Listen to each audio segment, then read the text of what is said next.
Why don't you see that man? What man? The latest process server.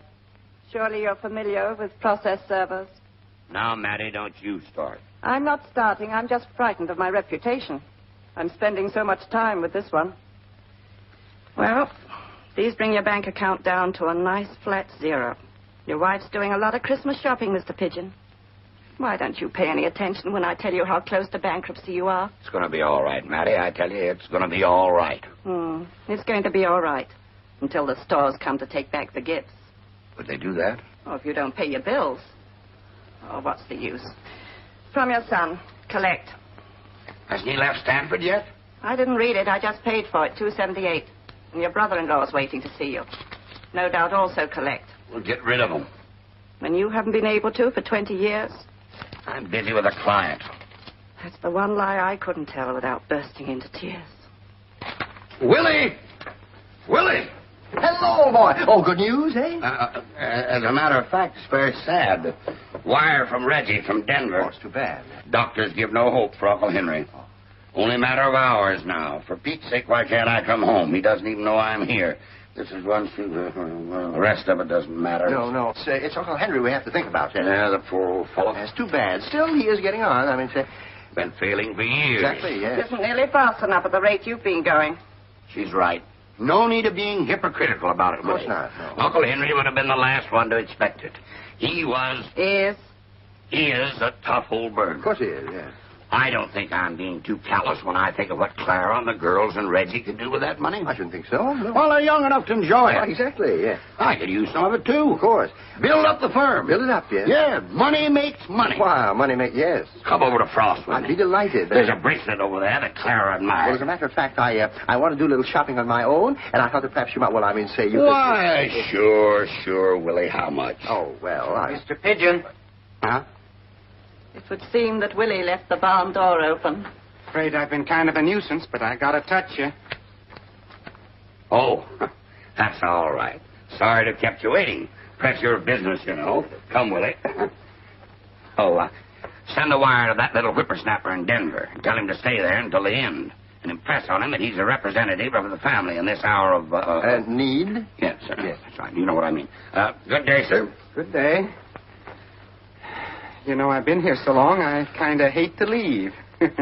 There'll be others.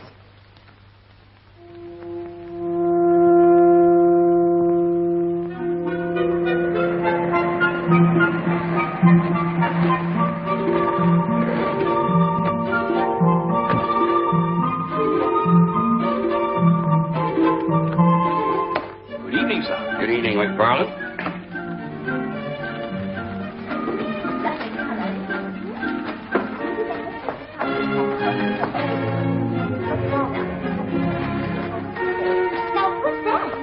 Vase from Tiffany's for the Carters.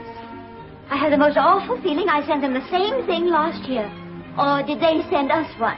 Well, this begins to look like the real thing. How are you, my dear? Frantic? Well, you should take it a little easy.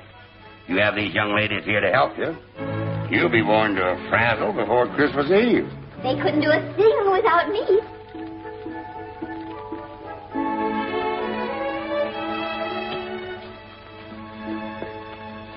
The tree is a beauty.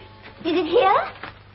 They're not to put it in the front window of the drawing room. You tell them, Miss Hempstead. Why not the front window? We've always had it in the front window. It looks pretty from the street. People who haven't such a nice tree... That's just it. Therese says it's all wrong. She's come back from Boston with a lot of new ideas. I hadn't time to listen to them, but it's about charity and not flaunting your wealth. She wants the tree in the library where less fortunate people can't see it.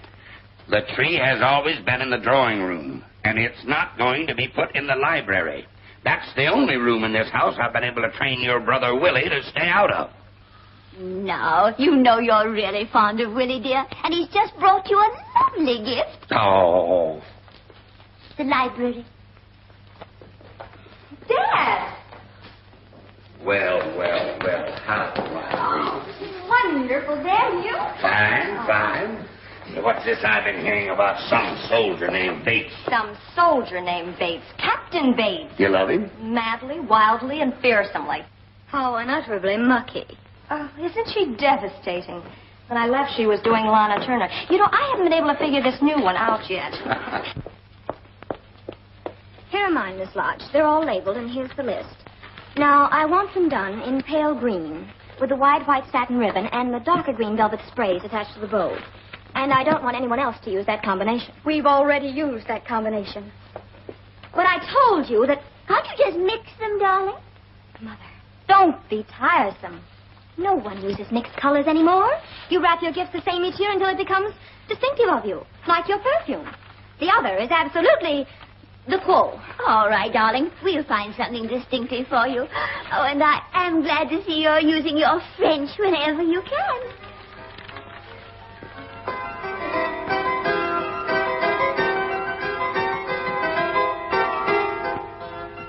Now, darling, tell me about this young man of yours. Oh, you'll meet him.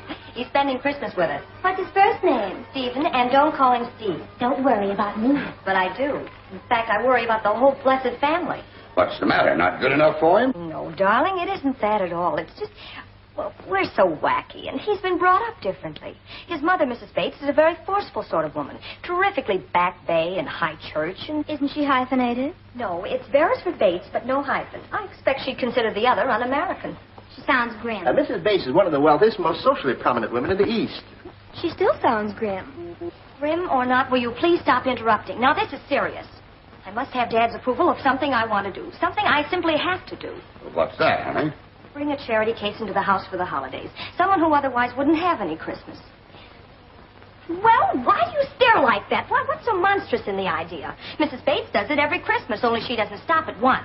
Last year, she had 6 children. Mrs. Bates? I thought you said that Stephen was an only child. Whoops. Count on Mother to pick up the wrong thread of a conversation. We were speaking of bringing a needy person into the house at Christmas. Oh? And I want... Well, to tell you the truth, I have to have one. I told Mrs. Bates we've always done it. And with Stephen coming... Of all the foul ideas, you promised me a party with the entire upper floor and only my friends. How can I have them with some smelly charity case in the house? They don't necessarily have to smell. I think it's rather a sweet idea. You say Mrs. Bates does this every year? Yes, Mother.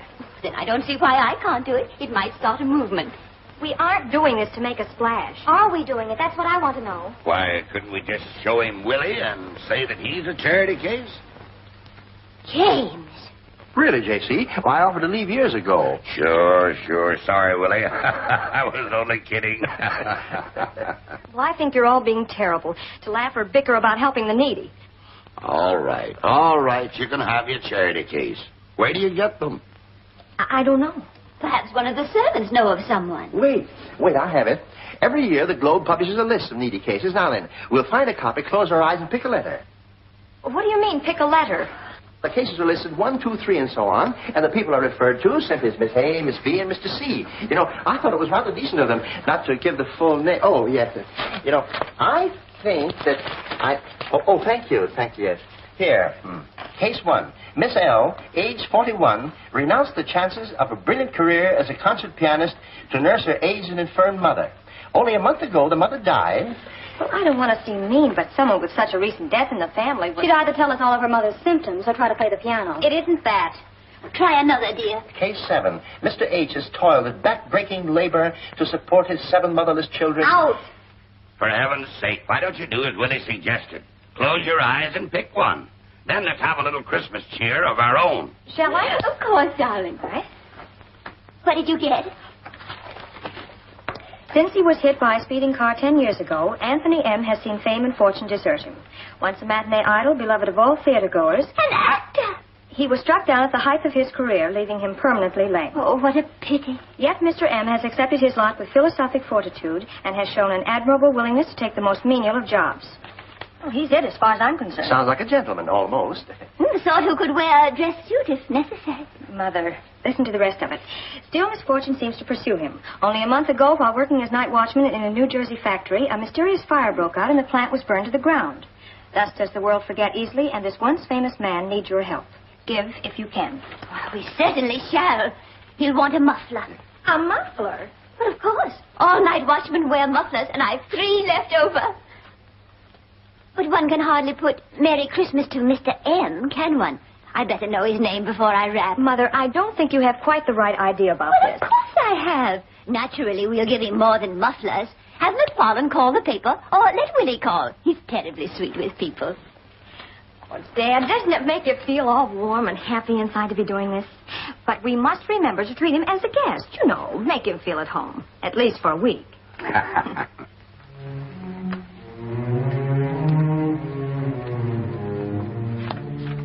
know, this organization was just about to drop you from its roles. I think you're very, very fortunate, Mr. Marchand. And I hope that this time you will behave with a proper amount of gratitude. Gratitude in most men is usually a secret desire to receive greater benefits. The chauffeur is here for Mr. Marchand. Thank you.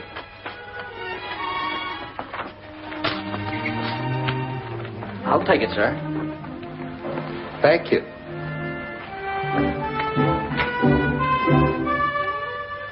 Thank you.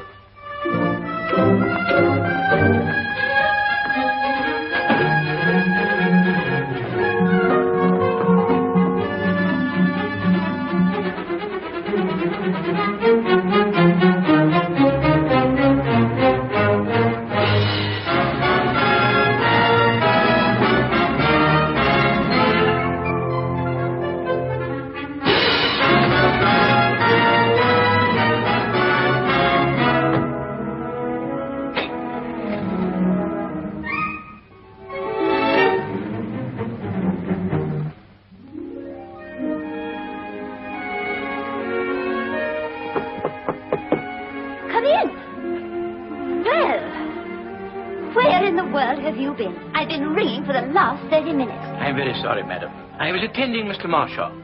Oh. It's the internal injuries. The poor gentleman suffers something dreadful during the night. A bit of egg and milk and a dash of spirits early in the morning, and he goes right back to sleep again. Needs it, I say. And think of the mornings that he hasn't had it. Poor soul. That was very good of you, McFarlane. You give him everything he wants. Very good, madam. Mother! Oh, Mother, he's perfectly delightful. Oh. So humble and grateful, and yet, I don't know, he wears poverty with all the charm of an Inverness cape. Oh, what a pretty idea. I must get dressed and meet him. Oh, McFarlane, I was going to say, well, never mind. I'll ring for you later. I'm going to have to leave you for a little while. I haven't had my hair or my face done in days. I was thinking, Mrs. Pigeon, the velvet robe you got from Mr. Perry. Could we switch that to Mr. M? The very thing. He couldn't possibly be offended at a robe. But we must be careful to call him Mr. Marchand and not Mr. M. I see, J.C. Do you think Mr. M would resent it if I offered him my second-best dinner jacket? You mean the one you've gotten too fat to wear, Willie? Sure, give him all that stuff. Make the old boy feel better. Splendid, splendid. So the man said, jump, I've got a blanket. And he jumped, and the man didn't have any blanket at all. It was very amusing. Willie. Oh, you're a connoisseur, my dear sir. I'm afraid I can't take credit for the wine. I leave all the buying to McFarlane. You're very fortunate to have him.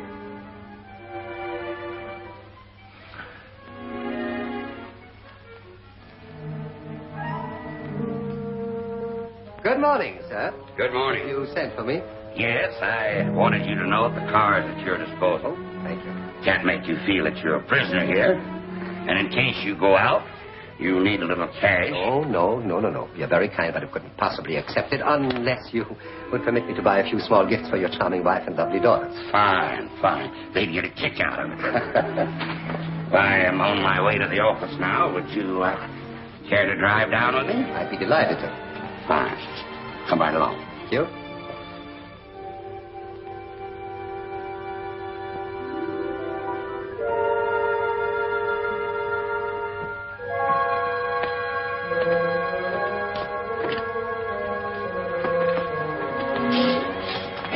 Inside? No. I'll take care of him. Hello. How do you do, sir? Pain. Very bad pain again. I stopped in a bar for a shot. Purely medicinal, of course. Oh, yes, of course, sir. Purely medicinal. Now, you come into the library with me, sir. And then later on, I'll help you upstairs. Thank you. That'll be very nice.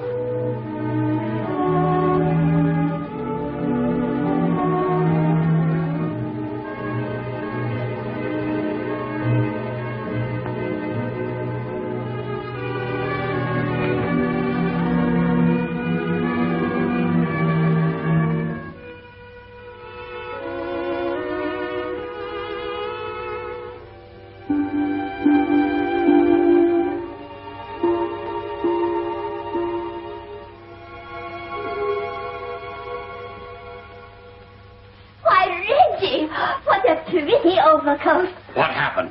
Uncle Henry died yesterday, and he's left every cent to some showgirl. What? Showgirl? He was insane. Do you mean at his age, Uncle Henry? No, Mother. He hasn't even seen her since she was a child. That proves he was crazy.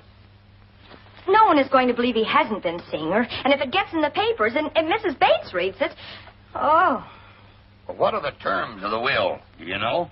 The lawyer was really a decent sort of guy, and he let me copy down the most important part. Without all the whereas and let it be known, here it is. To the girl who played Little Eva in the precise production of Uncle Tom's Cabin at the Bijou Theater, Pueblo, Colorado in 1915, I leave my entire estate, with the exception of the following bequests. $1 to my nephew, James Pigeon, who is married to an empty-headed, extravagant woman, and if I left him any more of my hard-earned money, she'd only throw it away. I don't think that's very nice of Uncle Henry. Silly, too. If he'd left us his money, I wouldn't throw it away. I'd keep it. Well, there's some more here. His foreman and his servants and that sort of thing. When we get back to the girl. I lost touch with her years ago, and although she was billed as Sunshine Maryvale, I have reason to believe her real name is Watson. Watson? No worse than Sunshine Maryvale. To this end, I have entrusted my attorney, H.M. Trainer of Denver, to find this girl. If she is not found during a search to be conducted over a reasonable length of time, then my residuary estate shall pass without further legal steps or delay to my nephew, J.C. Pigeon of New York. Mr. Trainer shall be the sole executor and trustee of my estate. There it is, Dad. $5 million. Lovable character, Uncle Henry. Oh, yes, charming little man, yes. Get me Denver, the lawyer.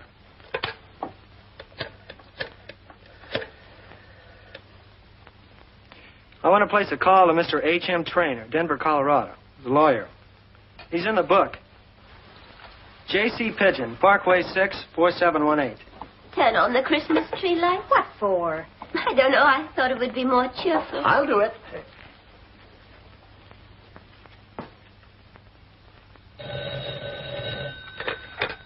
Yeah, hello? Yeah? All right. Mr. Trainer? James Pigeon speaking. I've just heard the terms of my uncle's will. Yes. Yeah, he was a fine old man. I admit that this whole thing is somewhat of a surprise, but I wanted to talk to you about one of the conditions.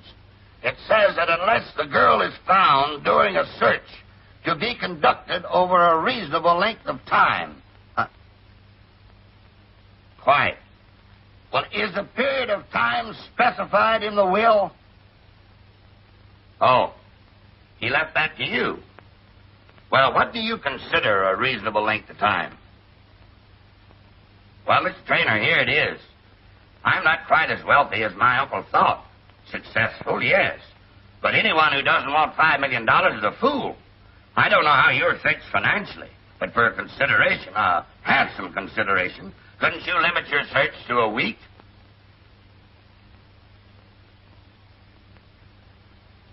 Right. Yes? Good, I'll keep in touch with you. Who was it said every man has his price? Never mind who said that. What did Trainer say? He's going to play ball. He has to advertise, but he's not going to make the will public. Simply insert notices in the papers without saying why the Watson girl is wanted. And he's agreed to limit the search to 1 week. If she's not discovered in that time, we get the money. Also, he slipped me a tip. What? Uncle Henry corresponded with the girl after the show moved on. She was so young she could hardly write. Just sent him silly little kid drawings of funny mans and stuff.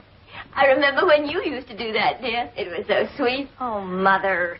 Yes, Mother. What's the tip? I'm getting to that. The parents always added postscripts to the letters, and from certain references made to New York, the lawyer feels that if the girl is found, it'll be here instead of out there. Well, what good does that do? I propose to find her first. Dad, we don't want her found. We don't want her to find out about Uncle Henry, which is something quite different.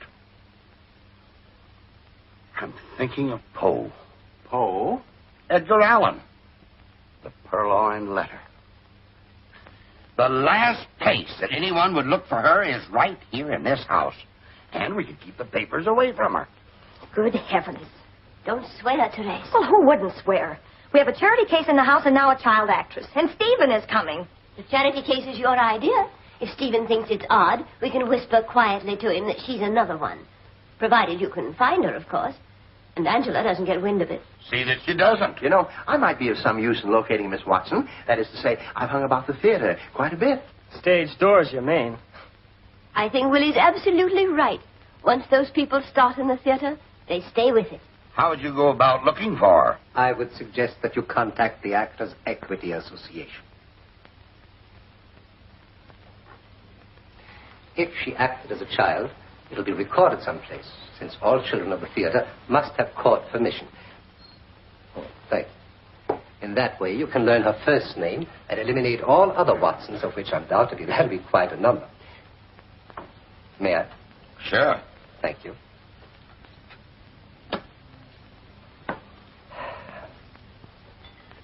Having learned her first name, you need only consult the files of Actors' Equity, and if she's still connected to the theater, they will have her address.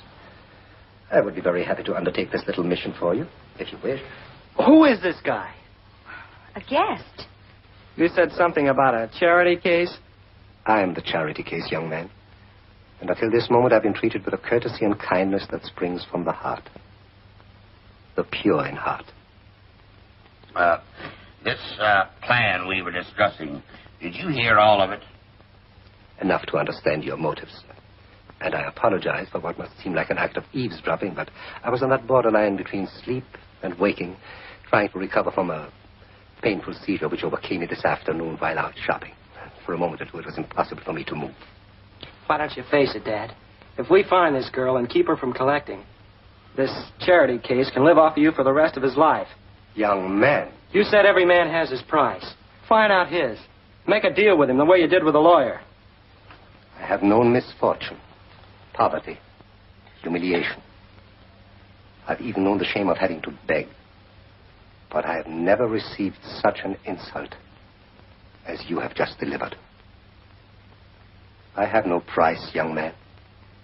Unless the value a man places upon his honor may be called a price, and if that be so, yes. My price comes high, for I have honor. Honor in the face of adversity. Honor in the face of death. And though I starve or freeze to death, I will not remain in this house any longer.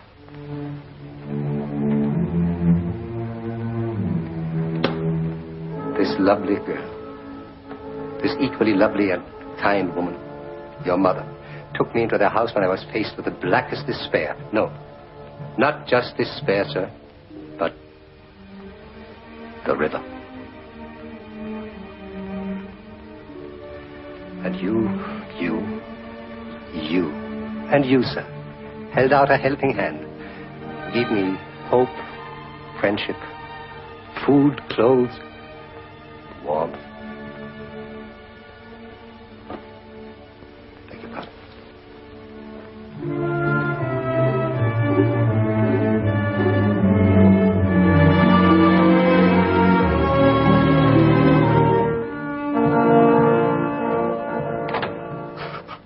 Boy, what an exit. You're absolutely heartless. Is that Western education? I don't think you should go on with it, Reggie. It hardens you. Hogwash. Silence. You will apologize to Mr. Marchand, Reggie, and see to it that he stays here. And I think we should accept his offer to help look for the Watson girl. Willie can go with him tomorrow. Hello.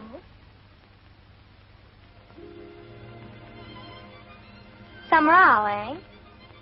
Farewell, my child. Remember me. You kill me.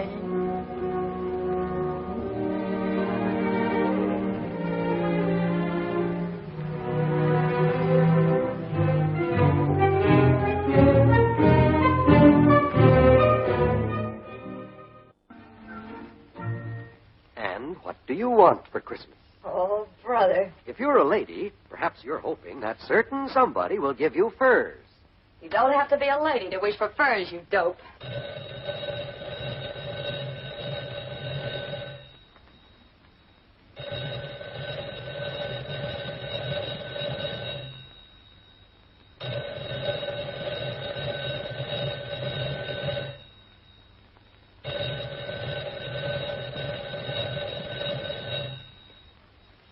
Watson's wet wash. You bring it. We bring it. I beg your pardon, I've dialed the wrong number. Oh, hey, wait a minute. Oh, come on, try it again, fella. You sounded all right. 1, 2, 3, 4, 5. Oh, let it be lunch instead of cocktails. Please, lunch instead of cocktails. If I eat any more peanuts, I'll be hanging by my... Miss Watson's apartment. Miss Watson's maid speaking. One moment, please. I will see. Hello. Who is this? Yes, but I don't seem to remember a Mr. Crawford. No, you wouldn't. The fact of the matter is, what'll I tell her? Didn't the family instruct you? No, I suppose they had no idea that we'd find her so easily. My word, I never gave it a thought. The fact of what matter is what? Well, you see, I discovered that we're cousins. What? Say, what kind of a gag is this? No, it's quite true, Miss Watson. You see, the family had a phrenologist, I mean to say a genealogist, looking up our family tree. Silly and all that, you know, but they did, yet, and they've unearthed you. I mean, say, the fact that there was a Watson, well, and the family wants you to visit them over the holidays. Of course, you have other plans. Still, we thought you might see them, or, well, perhaps me. Well, I'd like to see you. But if you come in here with a writ, brother, there's going to be plenty of trouble. Oh, I assure you. Well, just come, bring it if you've got it, and let's get it over with. But if you're a right kind of a guy, you'll stop at the delicatessen on the corner and bring some lunch. I'm hungry.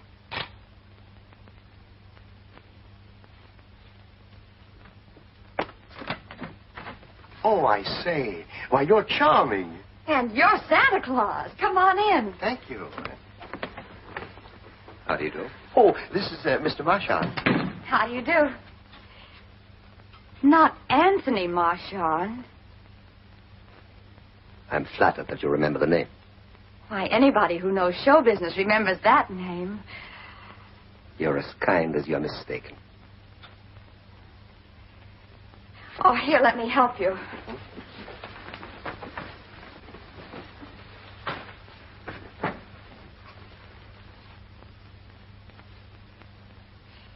Now, what's this cousin business? Isn't it wonderful? I telephoned the family that I'd located you, and they're delighted. I'm to bring you home with me, bag and baggage.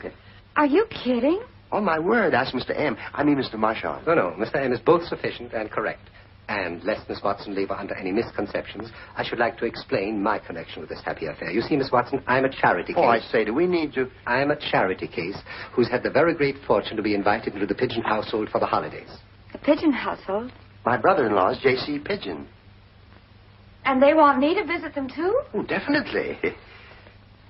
They sound like nice people. Oh, what fools we are. In our eagerness to reach Miss Watson, we forgot to buy the necessary liquids with which to wash this down. Why, of course. I noticed the place right next door as we entered. Oh, yeah. Do you like champagne, Miss Watson? Oh, with food, I like anything. You do? Well, that's wonderful. I'll be right back. I should say... Look, Mr. Marchand. I find it exceedingly pleasant. Well, you're not ready for the grave yourself. Thank you. But seriously, we're troopers, see? We speak the same language. And strictly between you and me, this Pigeon family is nuts. Nuts? I'm no more related to them than I am to you. You think not? Well, I know darn well I'm not. But if they think I am, I'm moving in, because this is a kiss from Cinderella. I owe 2 months' rent, and I haven't got a beam. I've got clothes because they're my stock in trade. I've got 3 bottles of nail polish and a bottle of bleach. And as long as they hold out, so can I. But after that... Is your natural blonde? On the mousy side. My mother started the bleaching business when I was a kid. Because for some reason, people always seem to go for blonde kids. I used to play in stock. Really? Well, fine training for any actor. East Lynne, Great Divide, 2 Orphans, Uncle Tom's Cabin. Uncle Tom's Cabin. Fine training for what? When I was 5, I played Little Eva until I was as black in the face as Uncle Tom. This is what I mean. They must have an awful lot of dough. Maybe it isn't honest when I know they've made a mistake. And I wouldn't want you to think I'm planning to really chisel them out of anything. I won't. But I'd just like to sleep for a while in a bed that doesn't pull out of the wall.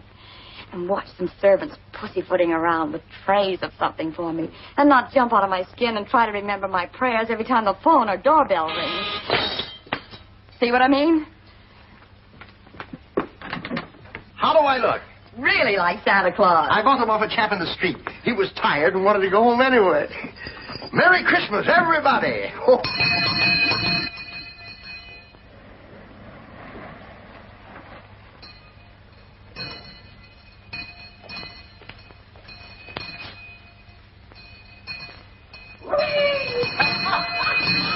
Should old acquaintance be forgot and never brought too much? Just drink a cup of kindness for the days of old William! Miss Watson, our new cousin. Oh, Miss Watson was so surprised at finding that she's related to you that we had great trouble in persuading her to accept your invitation. My dear, how nice. I feel far too little stress is put on family in these careless days. Happy to meet you, Miss Watson. Any of my wife's relatives are welcome. I beg your pardon? It was swell of you to look me up. Oh, this is Therese and this is Reggie. And our little daughter is in bed. Your little daughter is neither little nor in bed. Then you should be. I expect you'd like to go directly to your room. I'll show you up. James, pay the cabman. What in the world are you doing? I rung my bell. Reggie, get Willie to bed. I'm afraid you're not getting a very good impression of him, Miss Watson. Willie's always such a gentleman. He isn't the first gentleman I've seen with a snootful. A snootful? Oh, Steve. What's that? I said Merry Christmas.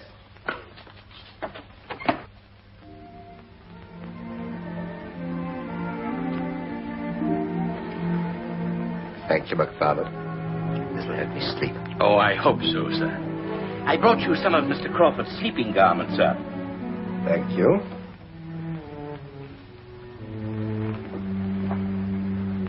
I played Hamlet. I saw you, sir, in London. Oh, did you? I played Richard III, Macbeth, Henry IV, Petruchio in a great production of The Taming of the Shrew, and no one has equaled my death scene as Romeo. Yes, I even played the Hunchback of Notre Dame. But there's one part I've never played. What was that, sir? God. God, sir? God.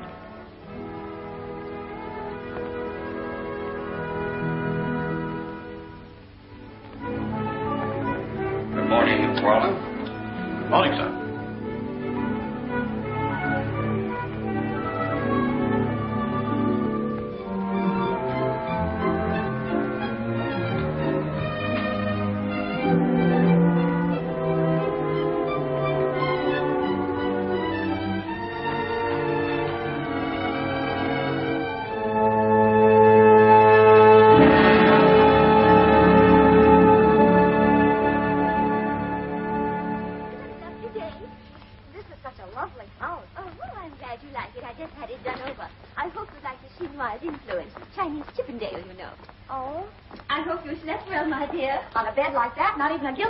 Could keep me awake. What an amusing way of phrasing it.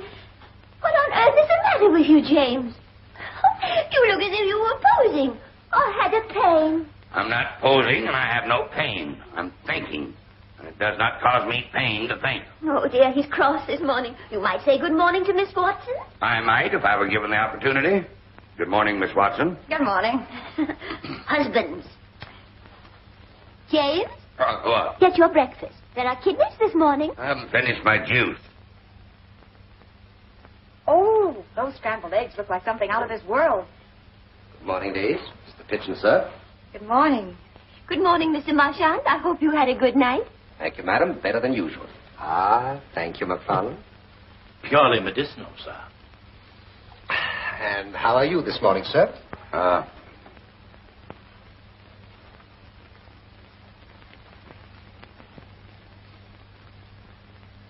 James! What is the matter? My leg's asleep. Well, why don't you stand up and stomp your foot? I don't want to stand up and stomp my foot. What do you think I am, a heifer? Not at your age.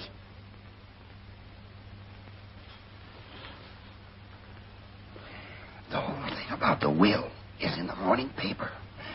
sitting on it. Get it when I stand up. I'm sorry.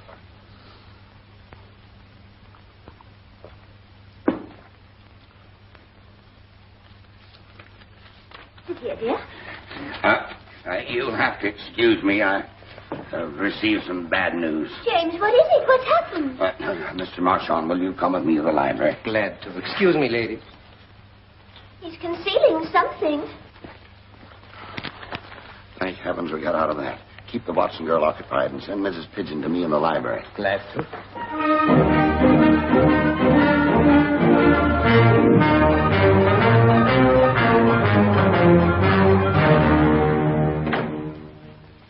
What is it? What's happened? Shh, darling. Father's talking to the lawyer in Denver. I see. Well, can't be helped now, I guess. We'll just have to hope for the best. What's that? The same to you. What did he say? Merry Christmas. You think he's double-crossed you, Dad? No, he had to file a will for probate. He did it quietly, but some smart reporter got wind of it. He was upset about it. He even held out hope that maybe the Watson girl was dead. Well, you didn't tell him. That she couldn't be dead and eating kidneys and bacon in my dining room? No. What do we do? I don't know. We've got to get her out of town. Away from the newspapers and the radio. Where? How? If you'd only bought that place in Connecticut that I wanted last summer. Wait a minute. There's a house that we haven't been able to even give away. It's about 60 miles north. The nearest village is 5 miles from it. No telephone. Here it is. Built in 1771. Additions and improvements have strictly adhered to the period... never mind that. 6 master bedrooms. Can you get possession of the place? Well, certainly all I have to do is go to the office and get the keys. Well, where are the owners? Let's see. Yeah. House has remained possession, same family. The only surviving heir is Lady Allensby, now residing in England. Well, that sounds like the place. But how will we explain the sudden move to Miss Watson? And Stephen. What am I going to tell him? Oh, I wish I were dead. What will we tell them? We've made such elaborate plans here for Christmas. They're sure to think such a sudden change odd, at least. Yeah, give me time. I'll think of something. Boy, and order me one of those tall things that Mr. M has for breakfast.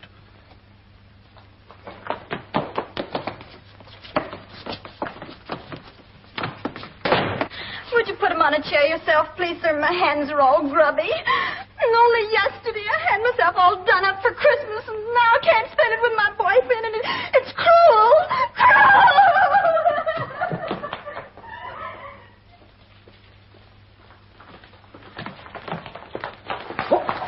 Oh, I beg your pardon. I'm sorry. All right. Thank you.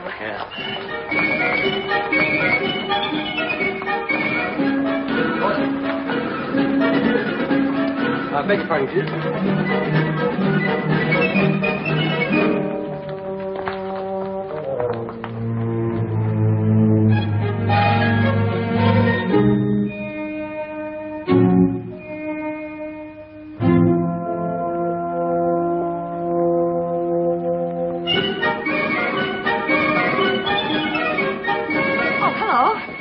You're the boyfriend from Boston. Well, Therese and Mrs. Pigeon will be down in a minute. In the meantime, make yourself at home. Thank you.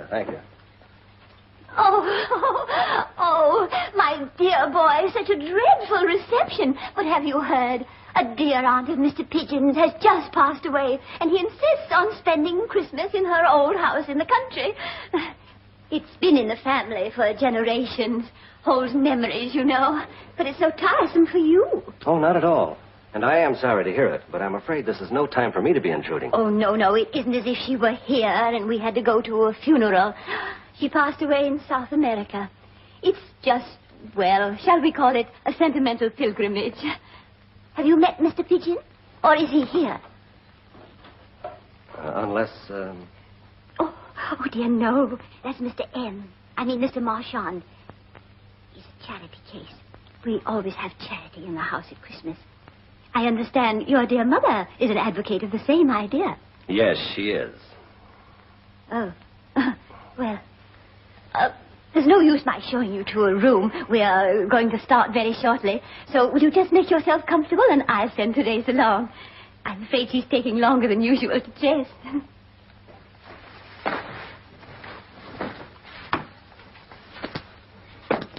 Oh, you little fiend, this is blackmail. Well, it's no worse than what you're doing to the Watson woman. You're so clever. I'm not as stupid as she is, apparently.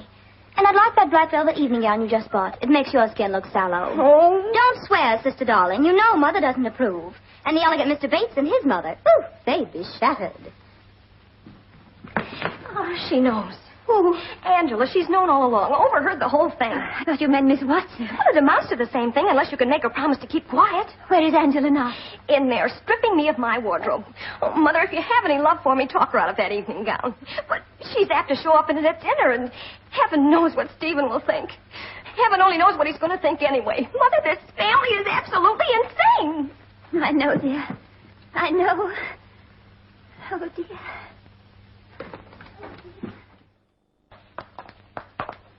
Stephen. Darling. Oh, Stephen. I'm so sorry. All the lovely things we planned, the theater, dancing, and, well, just being with you.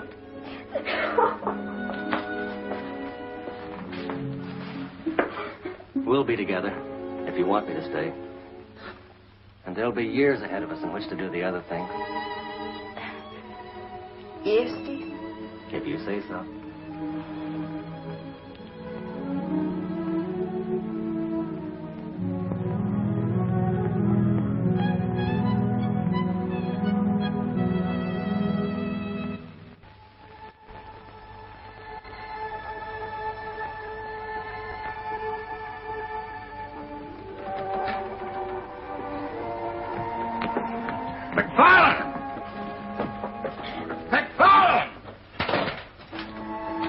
Why haven't they built the fires?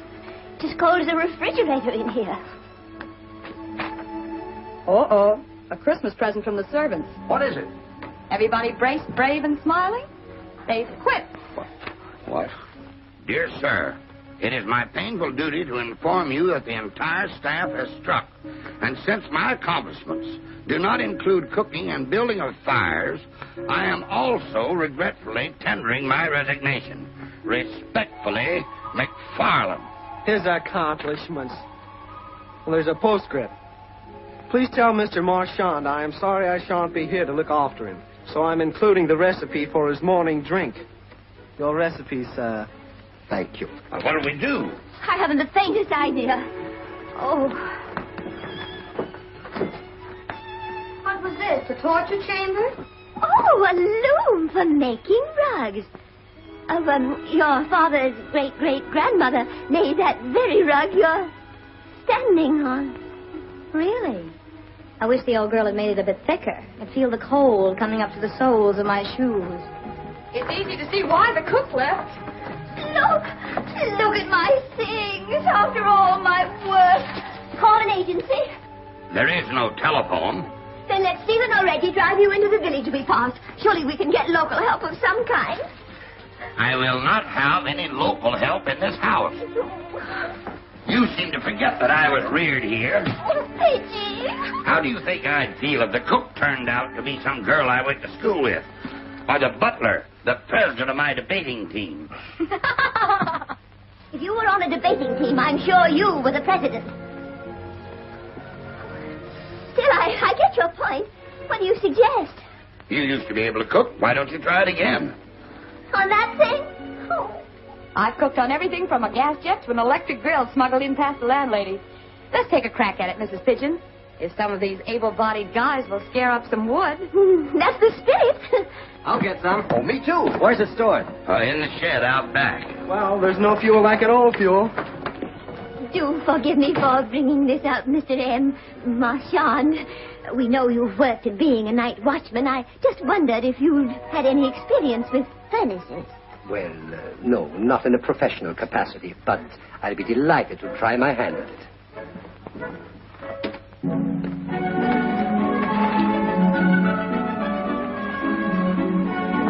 How's this?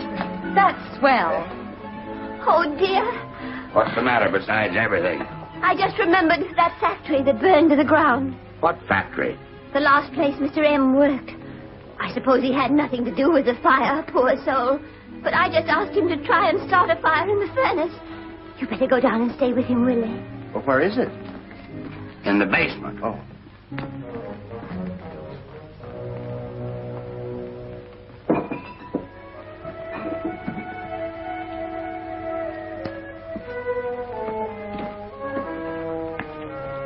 Come over here, my friend.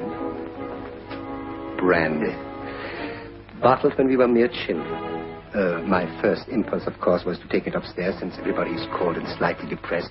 I have also been informed that no supply at all has been brought. What? Christmas notwithstanding. That's terrible. Seems Captain Bates does not approve. And I had him sized up as a regular fellow. Let's take it up anyway. The rest of them could use it. On the other hand, wouldn't it be cruelly unkind to raise their hopes and then find upon opening the bottle that it had been ruined by age? Oh, but age improved. We should sample it first. Well, perhaps it would be, as you say, kinder. Infinitely. Now, over there is what was undoubtedly the caretaker's room. In it, you may find some glasses.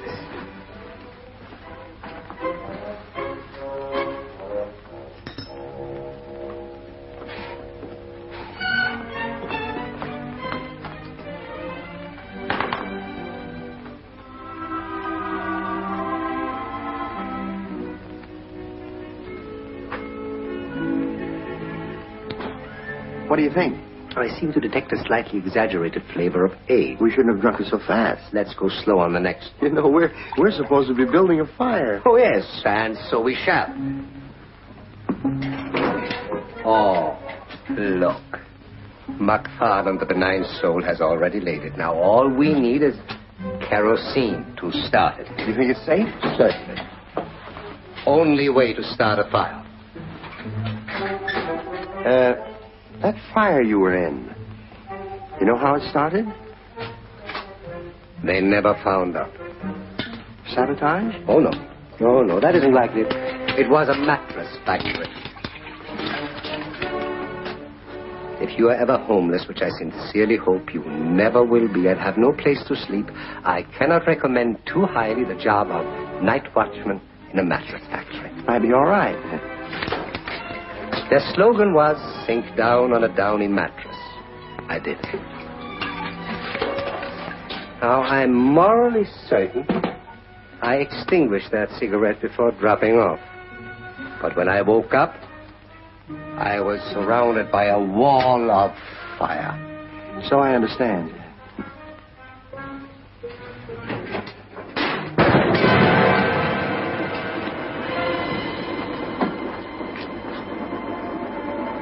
You shouldn't have closed the door. But there's a fire, my dear sir. Don't call me sir anymore. Just call me Willie. Willie. Is there something I can do to help you? I'll say. Here's a flock of potatoes you can peel. Oh, you peel the potatoes, kid. Your mother and Therese can be doing something else. Kid, did you say? Yeah. Everybody else around here is trying to act like a good sport. I thought you might like to join the procession. How utterly mother's little helper and all that sort of thing. I'm afraid processions bore me. And I never peeled a potato in my life.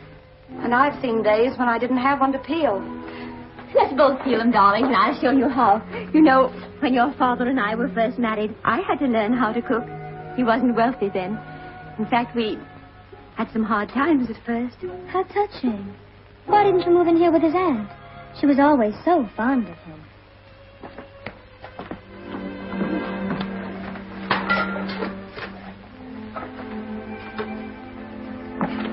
It's none of my business, but give me 5 minutes a day with that kid in a locked room and I'd show you something. What do you mean? I'd whale the living daylights out of her. Oh, I've seen plenty of them like that in show business. They come in acting like they own the earth. And 9 times out of 10, it's just because they're young and scared to death they aren't going to make good. And most of them don't make good. And if you're an old hand at the business, you know they won't. And there are plenty of tough times ahead. But if they've learned to be regular, they'll be able to take it better when the bad breaks start coming.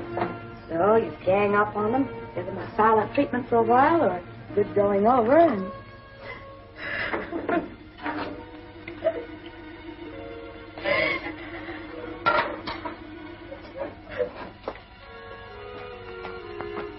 Why, Mrs. Pigeon. Oh, that's the trouble with me. I talk too much. I I forgot for a minute that she was your kid and how you must love her. That's not why I'm crying. Well, then what was it? Was it something else I did? No. Oh, no. Just... Oh, you're just tired, that's what, and all upset. You worked like a dog to have a nice Christmas in town, and that was spoiled. And then you came up here and everything went wrong. I think you've been swell about it. And we still have tomorrow. We can whip this joint into shape. We can get another tree even if we have to cut it down. And we can trim it in the old-fashioned way with cranberries and popcorn. I had one like that once. My mother fixed it up for me in some crummy old hotel room when we were on the road with Uncle Tom's cabin. And it looked just as elegant to me as that one you have at home in the library.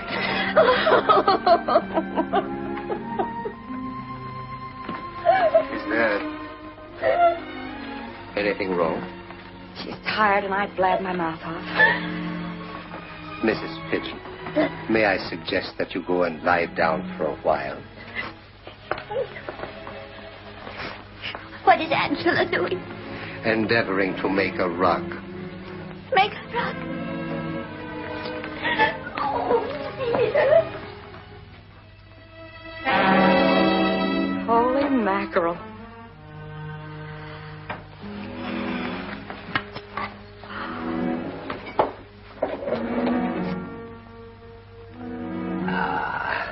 My admiration for you grows with every passing moment. I'll wait until you've tasted it. I haven't the faintest idea what the results will be. Will you lift one of those lids for me?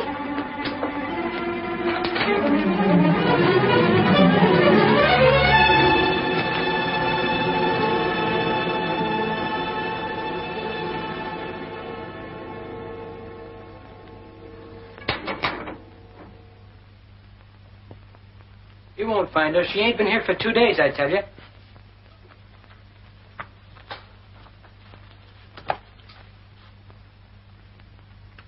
Is this a picture of her? All right. If you hear from her or she shows, don't waste any time calling this number. Here.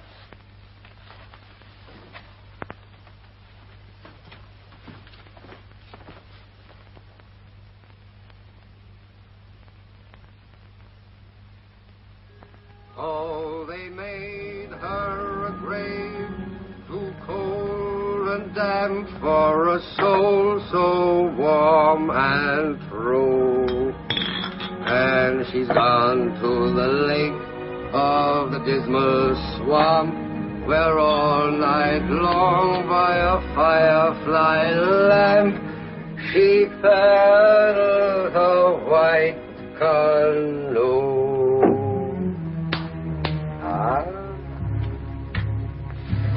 With sacrifice before the rising morn, vows have I made by fruitless hope inspired.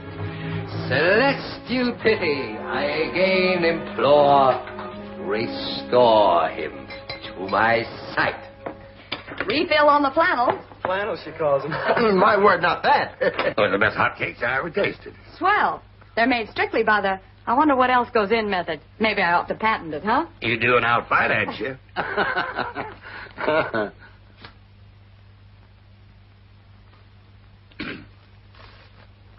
Well, how are you doing? Watch.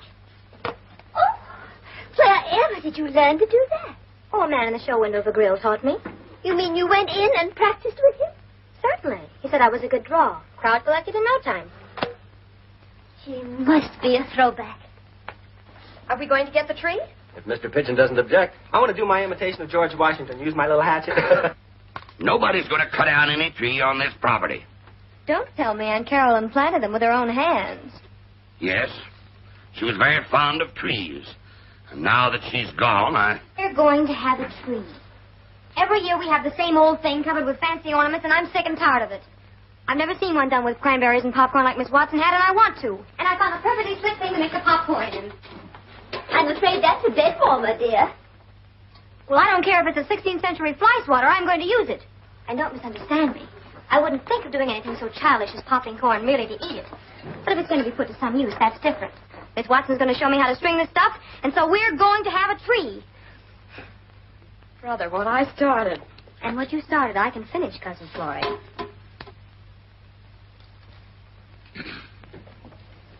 tell you I don't know. He merely said he was going to show a client a house in the country. Don't you keep your keys labeled? Certainly.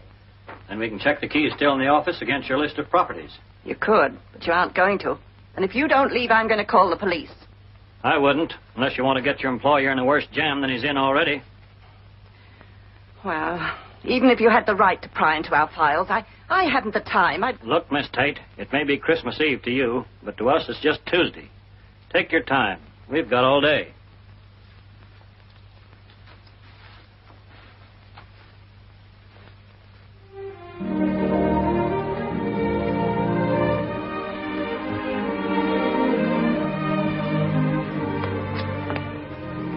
You're very quiet, Mr. Marchand.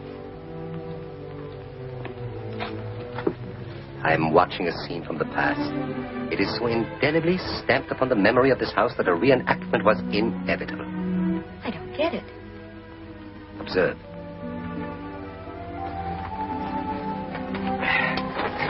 Take it easy, Goon. I'm out on a limb. I'm doing it on purpose. It's my time to trim. I see a young girl stripped of all artifice, working in chiding harmony with her older brother who's cut down a Christmas tree. Surely that is not new to this room. There's the father, dozing by the fire.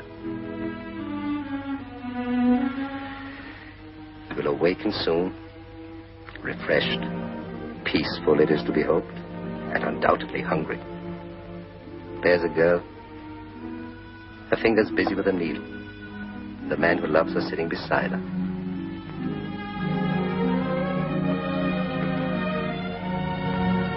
Giving me the creeps.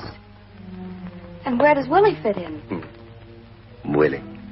My friend Willie. In the older picture, he was a country bumpkin, the not too bright but quite amiable uncle, destined to never quite find his way and die as happily as he had lived. And Mrs. Pigeon? Oh.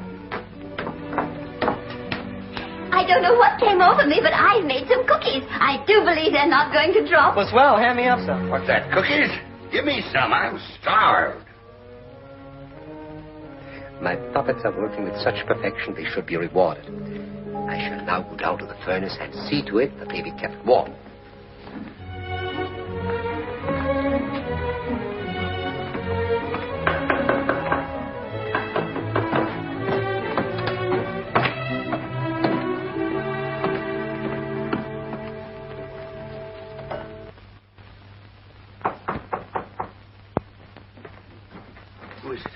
Visitors with flat feet. Detectives? Mm-hmm. Did they see you? Afraid so. Play some music.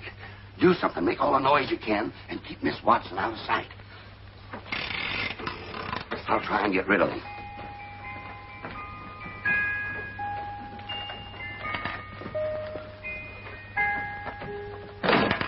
Come in, gentlemen. Are you Mr. Pigeon? Pigeon?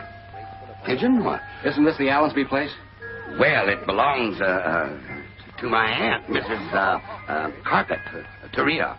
Carpentaria? Yes, Carpentaria. You see, she is a descendant of Gene Carpentaria, one of our earliest settlers. Wonderful old house, isn't it? He built it in 1671. Of course, the additions and improvements have adhered strictly to the period and enhanced rather than detracted from its authenticity. It's really a remarkable example. We aren't interested in houses. Oh, no? No. We have reason to believe there's a Miss Watson here with a Mr. Pigeon. James! Oh, you really must come in. Oh, I didn't know. Who are these gentlemen? Oh, they're looking for a Mr. Pigeon and a Miss, what was the name? Watson. Florence Watson. Do we know them? No, that is, I don't think so. Unless they might have been friends of Aunt Caroline's. But she's been dead for a long time. Oh, yes. I'm so sorry we can't be more helpful. Hey, kid.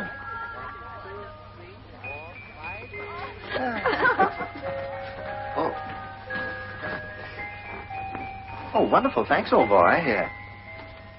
Were you speaking to me? Yeah. What's your name? It ain't Kid. Hey, the guy with the limp. Did I understand you correctly? Yeah, I guess you did. Didn't you and a Miss Watson help deliver a drunk to a Mr. Pigeon's house in New York the other night? I am not acquainted with the people you have mentioned, nor do I approve of drunks. And I find it bitter indeed that a man who has been crippled in the opening up of new frontiers in the service of humanity should be referred to as the guy with a limp. Good day, gentlemen. Oh, I'm so sorry, but the professor is always upset when his affliction is mentioned. It reminds him of Tibet. Tibet, you know. Tigers. Yeah.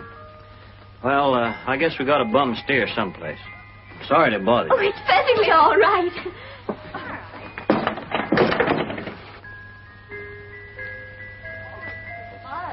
Oh.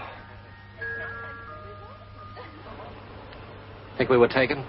Yeah, for a sleigh ride. That fat guy was scared, and I'll lay you 10 to 1 he was lying. What are we going to do next? We can't go busting in there again without a search warrant. We're going to try and get one.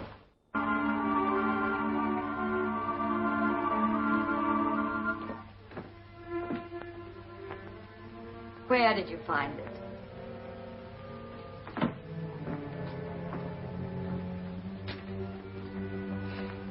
You may have the goblet, my dear. I'll use the bottle.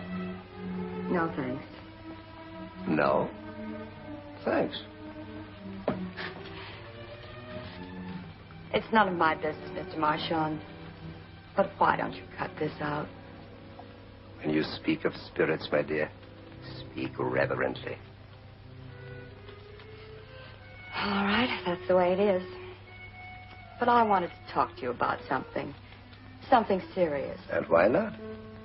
A serious mood seems to have invaded this house today. Or no. We are the invaders. The mood belongs to the house. You say things in a way that other people don't.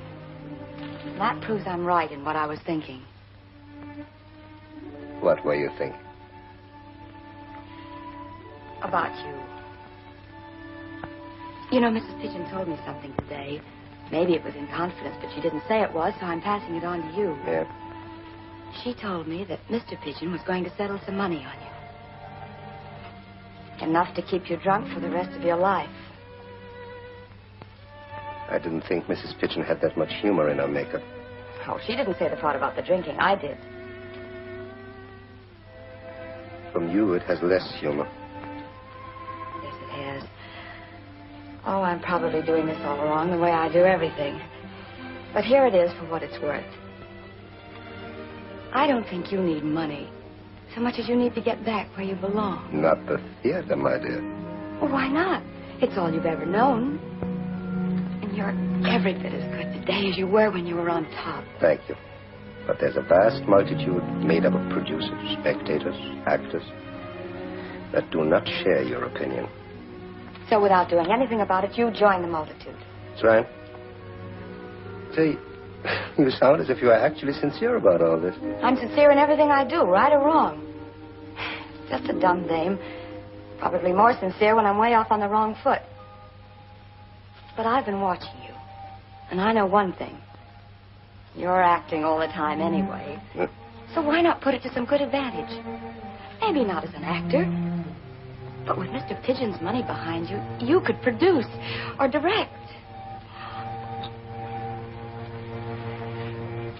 I got mixed up in the summer theater once. The kids that try out for that really try. They're so young and so anxious it hurts. But gee, if you directed them, gave them the benefit of your experience and ability, and one or two of them should hit, I think you'd get an awful wallop out of it. Wouldn't you? Wouldn't you?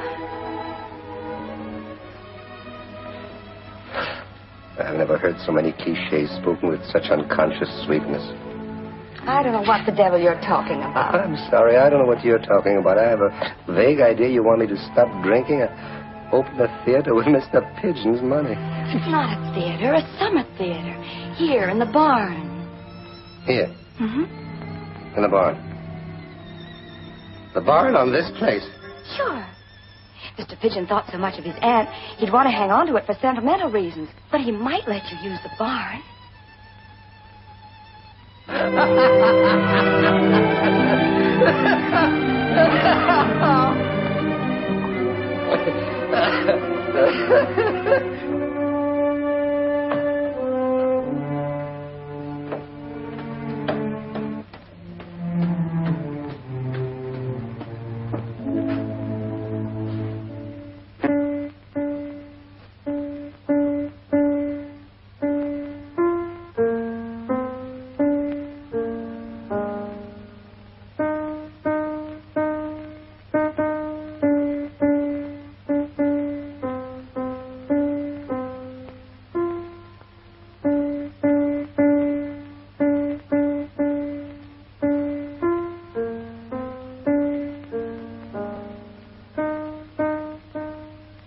When do the services start? As soon as they bring in the body, I guess. What's the matter with the ones we have here? I know. Let's play games. Willie and I used to be rather good at charades. Didn't we, Willie? Oh, yes, quite. Yeah.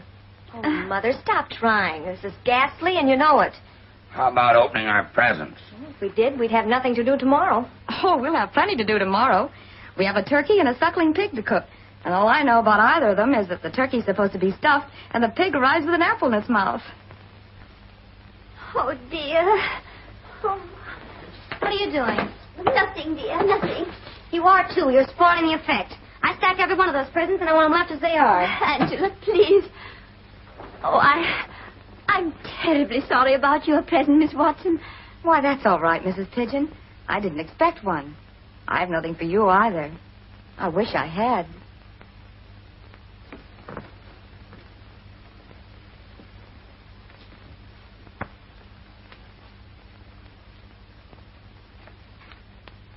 I have 6 presents for Therese, and she only has 5 for me. I'll give you the 6, Miss Watson. It'll serve her right, because I really shopped for her. All she did was leave it up to Mother to get me what I wanted. I bet you $5 she doesn't even know what she's giving me. Angela, so help me out. Therese.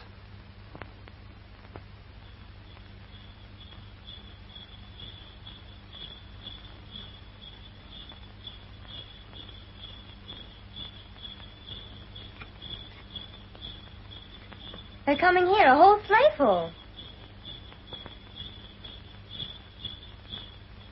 Oh, heavens. They're going to sing.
Well, don't we give them something, some money, or... I'll take care of it. Want to go, Randy? Yeah.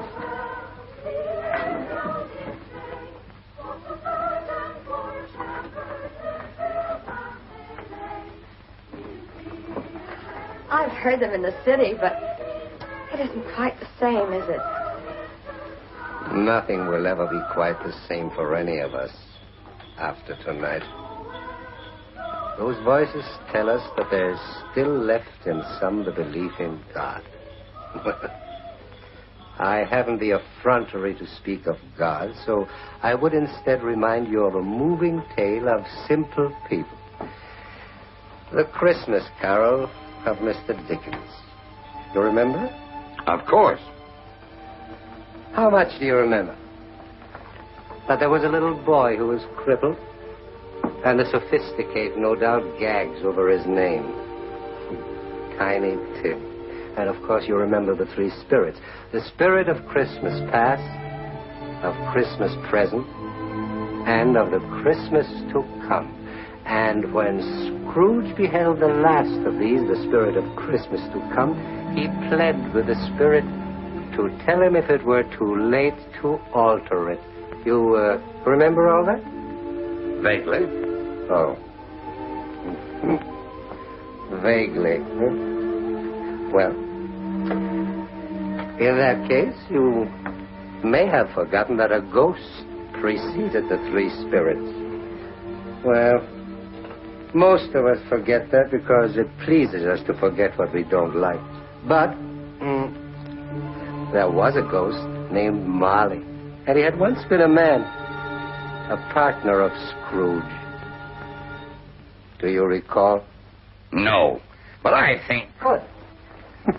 Let us think of the ghost of Marley. Mr. Marchand is enacting the Christmas Carol for us. Oh, that's quite appropriate.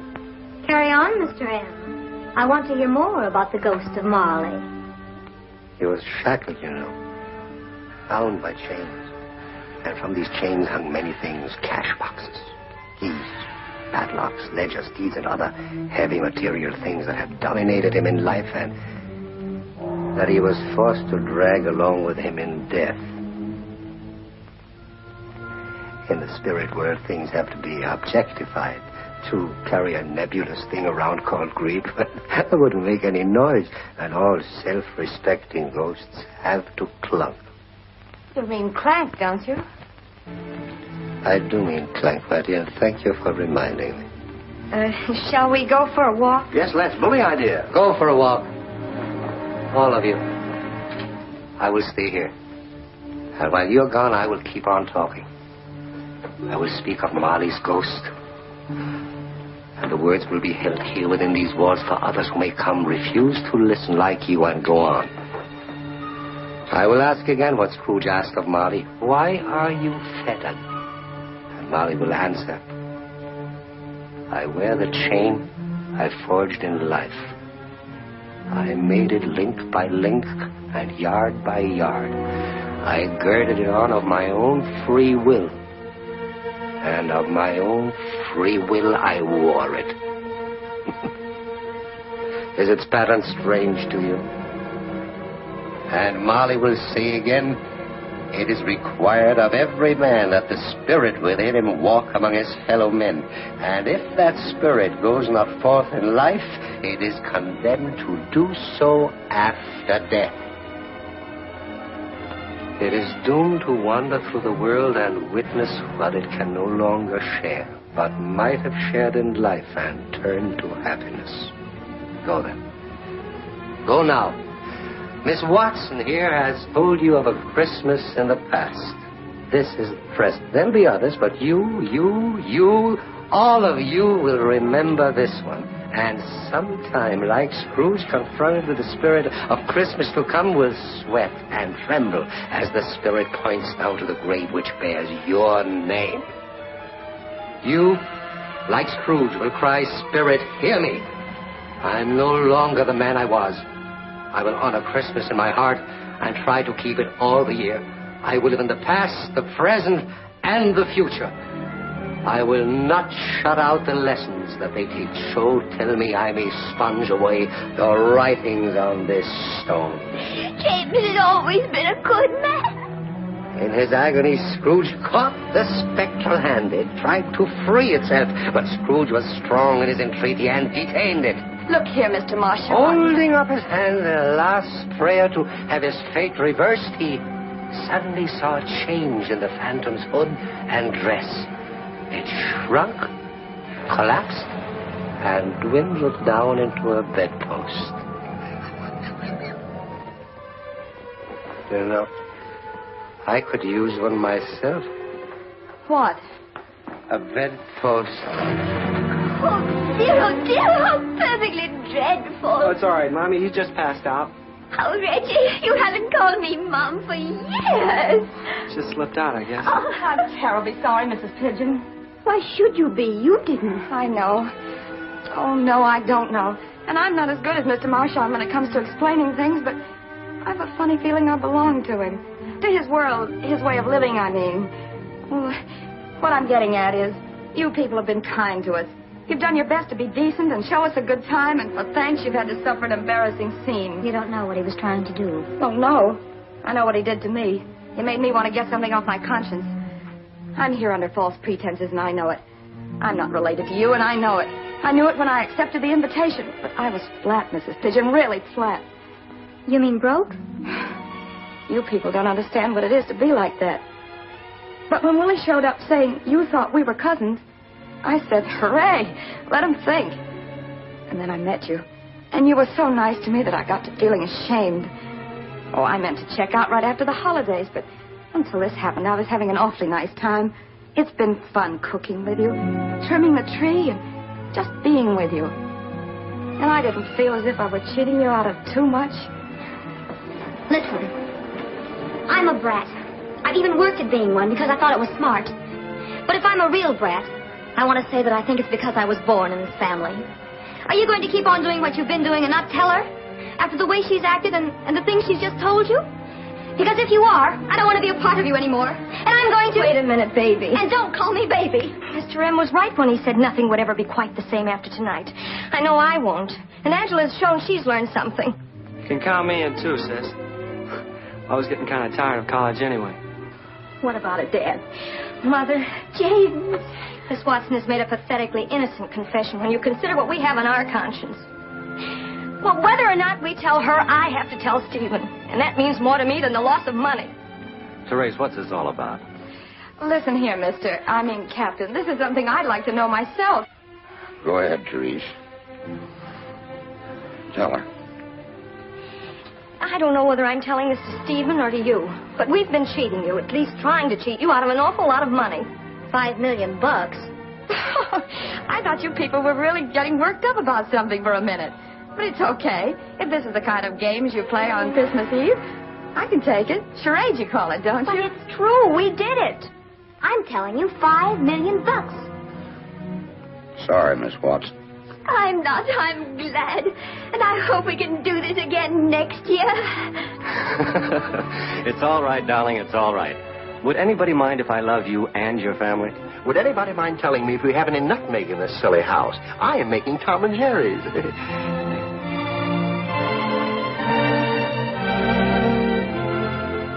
Thank you. Hold her hand, someone. She's pinching herself black and blue. Don't. It feels good. Oh, I'm so glad we did it. May I make a toast? Well, you're the guest of honor. Thanks.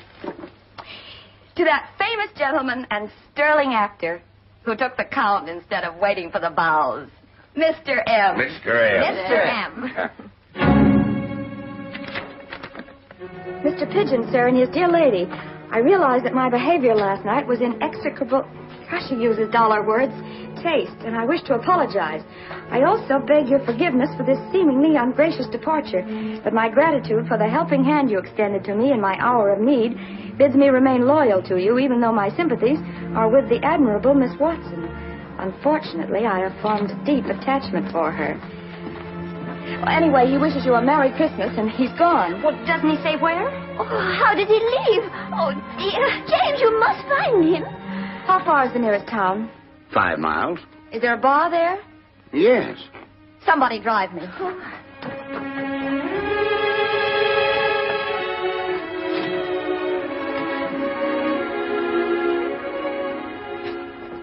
I read your note.